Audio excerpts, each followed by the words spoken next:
Alright, good morning mga kawanchor. So ngayon, nandito tayo sa isang user natin, no? So interview natin siya ano na yung status ng katawan niya since gumamit siya ng ating cleansing program.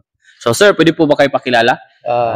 Ako gali si Liberato Asong, ang barangay Tintay, Sara, Iloilo. Ining product sang One8Your nagamit ako. Alin ako sa hospital, ambal sang doktor, mapacheck ako sa mga espesyalista.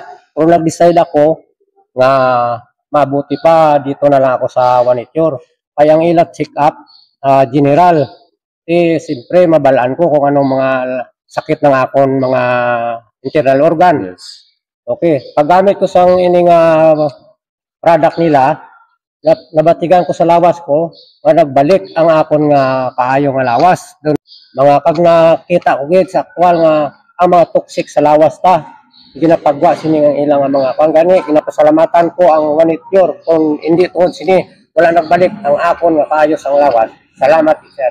Yan, so grabe no, narinig natin kung gaano kaganda yung ating produkto na si sir mismo nasubukan niya, nag-try lang si sir. So ngayon nakita niya yung improvement talaga. So sir, ano yung masasabi mo sa mga hindi pa nakatry sa ating product?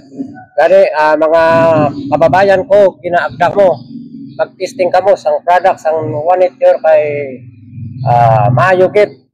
Kung hindi ko nasubukan, wala ako pansin nyo, hilo.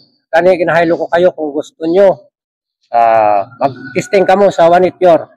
Yan. Thank you so much, sir, no? So, narinig natin, di ba? So, sa mga tao dyan na nakikinig, kung ikaw po meron kang problema sa health, at saka kung gusto nyo pong matulungan ka namin, naliliit yung gasto nyo, sabi ka ng doctor, prevention is better than cure. I-prevent na natin para hindi lalala yung problema natin.